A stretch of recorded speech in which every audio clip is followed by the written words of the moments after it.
నమస్తే, నేను మీ Narender. M&M టీవీజన్ YouTube ఛానల్కి స్వాగతం. ఈరోజు బస్తీ యొక్క పరిశాన్లు, బాధలు, ప్రాబ్లమ్స్ మూడు ఒకటే అయినా సరే బస్తీల ప్రజలు ఎదుర్కొన్న మెయిన్ బాధల రెండు విషయాల గురించి చర్చిద్దాం. ఈరోజు ఈ బస్తీ దీని మెయిన్ ముఖ్య ఉద్దేశం ఏంటంటే బస్తీని బాదుషాగా చూడడం మెయిన్ యొక్క ఛానల్ ఉద్దేశం. ఓకే, బస్తీ ఎదుర్కొన్న మెయిన్ రెండు సమస్యలు ఏంటంటే చాలా మంది ఏమనుకుంటారు అంటే బస్తీ ప్రాబ్లమ్స్ ఏమున్నాయి అంటే డ్రైనేజ్ ప్రాబ్లం, ఈ వాటర్ ప్రాబ్లం, ఈ రోడ్లు సరిగా లేవో గుంతలు అవి ఉన్నాయి, దానివల్ల మున్సిపల్ కాంప్లైంట్ ఇచ్చి అవి చేయడం అనేది ప్రతి మనిషికి తెలిసిన విషయం. కానీ ఇవి అఫీషియల్గా ఇవి అయితే కామన్, కానీ ప్రతి దగ్గర ఉండే విషయాలు ఇవి. కానీ బస్సు ఎదుర్కొన్న మెయిన్ కారణాలు చాలా ఉన్నాయి. వీటిలలో ఫస్ట్ ఈరోజు రెండు మాత్రం చర్చిద్దాం. ఓకేనా? ఫస్ట్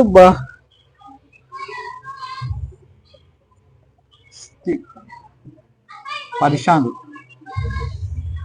బాధలు.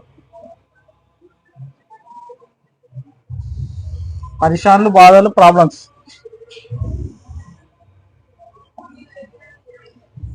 మెయిన్ అంటే ఇలా ఫస్ట్ మనము చూసుకునేది అంటే సిట్టింగ్.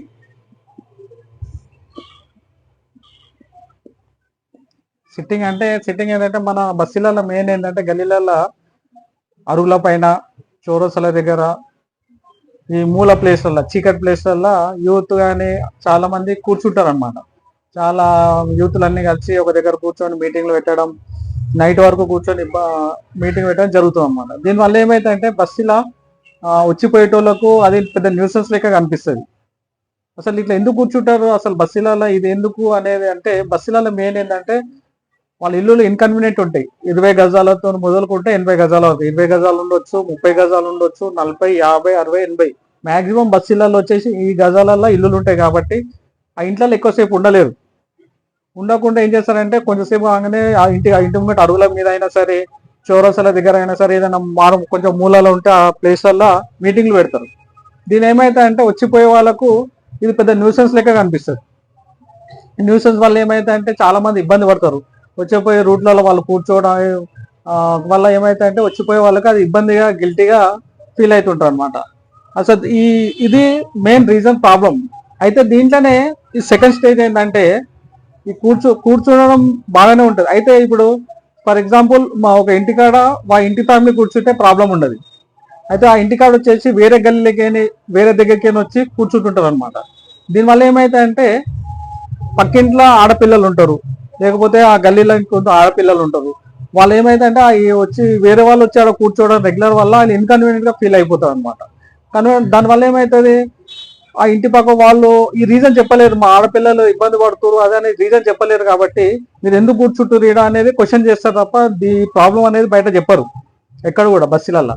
దానివల్ల ఏమవుతుంది, వాళ్ళు ఇంటి గల వ్యక్తి ఏం చేస్తారంటే నా ఇంటికాడ నేను కూర్చున్నా, మీకేం సంబంధం అనే విధంగా వాళ్ళు కౌంటర్ ఇస్తారు. ఈ విధంగా చిన్న చిన్న ఇష్యూస్ ఏమైతే పెద్దగా అయిపోయి పగల వరకు పెరిగిపోతాయి అన్నమాట. దీన్ని మనము ఈ యూత్ తెలుసుకోవాల్సింది ఏంటంటే మన ఇంటికాడ, మన గల్లీలో మనం కూర్చుంటున్నామా, లేదు పక్క కాలనీకి, పక్క బస్సులకి వచ్చి మన దగ్గర కూర్చుంటే ఎందుకు కూర్చుంటారు, దానివల్ల మన గల్లీ ఉన్న ఎవరికైనా ఇబ్బంది అవుతుందా ఆలోచించాల్సిన విషయం చాలా ఉందన్నమాట. ఇది మెయిన్ రీజన్. ఎందుకంటే ఈ సిట్టింగ్ వల్ల అరుగుల మీద కూర్చోవడం,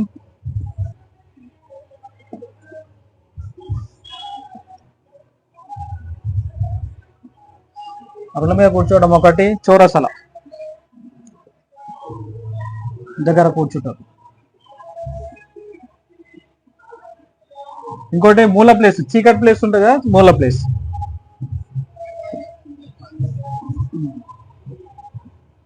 ఈ కూర్చోవడం వల్ల ఏమైతే ఎప్పుడన్నా కొందరు లేడీస్ కానీ చిన్నపిల్లలు కానీ పోతుంటే కొందరు ఏం చేస్తారంటే, కొందరు ఒక 100లో 1% ఏం చేస్తారంటే వచ్చిపోయేట వాళ్ళని గెలిగించుకుంటారు, వాళ్ళని టీచ్ చేస్తారు, లేకపోతే హరాజ్ చేస్తారు, లేకపోతే ఏదో విధంగా వాళ్ళని ఇబ్బంది గురి చేస్తుంటారు అనమాట. దానివల్ల ఏమవుతుందంటే ప్రతి ఒక్కరికి ఒక చెడ్డ పేరు వచ్చి బస్సు యొక్క ఇమేజ్ని 50 మొత్తం జీరో చేస్తారనమాట. ఇది పెద్ద ఇష్యూ, కానీ చిన్న విషయమే, కానీ బస్సు యొక్క ఇమేజ్ని టోటల్గా డ్యామేజ్ చేస్తుంది.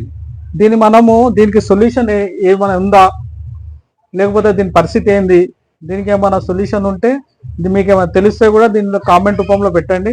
సో దీనికి మూలం అంటే చాలా మంది అప్పటి వరకు ఏదో తిట్టడము, లేకపోతే పోలీసు కాంప్లైంట్ ఇవ్వడము, అప్పటి వరకు దాన్ని సర్దుమణిగడం, మళ్ళీ ఒక 1 వీక్ తర్వాత మళ్ళీ కంటిన్యూ ఉండడం, ఇది కామన్ గా జరుగుతుంది బస్సులలో. కాబట్టి దీనికి బస్సు మెయిన్ అసలు దీన్ని ఎట్లా మొత్తానికి రూపుమాపి దీన్ని ఏ విధంగా సొల్యూషన్ చేయాలనే ఉద్దేశం ఎవరికైనా తెలిస్తే, లేకపోతే దీని మీద అనాలిసిస్ చేసి దీన్ని ఏ విధంగా కట్టడి చేయాలనేది కంపల్సరీ ఆలోచించాల్సిన విషయం ఉంది. ఇది కంపల్సరీ దీని గురించి ఆలోచిస్తాం, అనలైజ్ చేసి దీనికి కంపల్సరీ సొల్యూషన్ కనిపెడతాం. ఓకేనా. రెండోది భాష, లాంగ్వేజ్. ఇది లాంగ్వేజ్ ఏంటంటే భాష బస్సులో పిల్లగానికి బయట వాళ్ళకు చిన్న డిఫరెంట్ ఉంటుంది అనమాట. బస్సులో ఉన్న వాళ్ళ అబ్బాయిలు ఏంటంటే రఫ్గా మాట్లాడతాం. మనం ఏంటంటే నైజాం సర్కార్, ఇది అంగ్రేజ్ సర్కార్, తెలుగు 3 కలిపి మిక్స్ చేసి కొడితే ఎట్లుంటుందంటే చాలా రఫ్గా ఉంటుంది అన్నమాట. వాయిస్ ఎట్లుంటుంది అంటే అవతలోనే మనం మంచి రెస్పెక్ట్ తో మాట్లాడినా కొట్టే విధంగా ఉంటుంది. దీనికి చాలా మంది భాషకు భయపడిపోతారు అనమాట. ఈ భాషని కొంచెం లాంగ్వేజ్ తిట్టేరు ఉంటే ఘోరంగా ఉంటుంది. అంటే అవతలోడు ఎన్ని సెక్షన్స్ అన్న పెట్టవచ్చు ఈ భాషకు, అంత ఘోరమైన భాష ఉంటుంది అది. దయచేసి ఈ భాషని కంట్రోల్ చేసుకుంటే 100% మన యూత్ కు కానీ పెద్దల ఉంటే దీనివల్ల ఏంటంటే కమ్యూనికేషన్ గ్యాప్, బయట వారికి మనకు కమ్యూనికేషన్ గ్యాప్ ఏర్పడకుండా ఉంటుంది. ఈ భాష అనేది ముఖ్యం. ఎందుకంటే ఒక పెద్ద మనిషితోటైనా, ఒక పెద్ద మనుషులు ఎవరితోటైనా మాట్లాడేటప్పుడు రెస్పెక్ట్ తో మాట్లాడితే వాళ్ళు మన మీద ఏదైనా ఉన్నా చేసినా మనల్ని ఆదరిస్తారు అనమాట. మనం రఫ్ గా మాట్లాడడం, మన బిహేవియర్, మన మాటలో ఏదైనా చేంజెస్ మాట్లాడితే వాళ్ళకి మనకు చెప్పే స్కిల్స్ కానీ ఏది కూడా మనకు చెప్పలేకపోతారు అనమాట. దయచేసి భాష అనేది ముఖ్యం. భాషతోటి నాలుక మంచి అయితే ఊరు మంచి అయితే అనే సామెత ఉంటుంది. కాబట్టి మనం ప్రతి ఒక్కరితోటి రెస్పెక్ట్ తో మాట్లాడడం నేర్చుకోవాలి. బస్సులో మెయిన్ ఏంటంటే ఇది ఒక్కటి లేదు.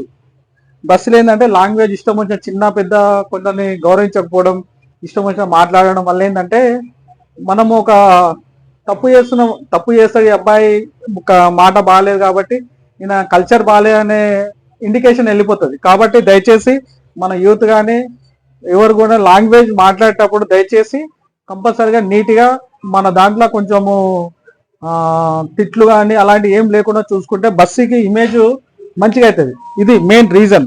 ఒకటి ఏంటంటే సిట్టింగ్, ఒకటి లాంగ్వేజ్. ఈ రెండింటి వల్ల ఏమైతే అంటే మన బస్సు ఇమేజ్ పెరుగుతుంది, ప్లస్ బస్సు లేదు కూడా మెయిన్ ప్రాబ్లమ్స్ ఇవి. ఈ ప్రాబ్లమ్స్ ఏంటంటే కూర్చోవడం వల్ల కొట్లాటలు. ఇప్పుడు ఈ విషయంలో అరుగు మీద కూర్చోవడం, చొరసలు చాలా మంది బస్సులో ఇప్పటికీ ఎంతో మంది జైలు పాలైన వాళ్ళు ఉంటారు, దెబ్బలు తిని ఆగమైన వాళ్ళు ఉంటారు, ఈ బాధలు తట్టుకోలేక ఇల్లు అమ్ముకొని పోయిన వాళ్ళు కూడా ఉంటారు.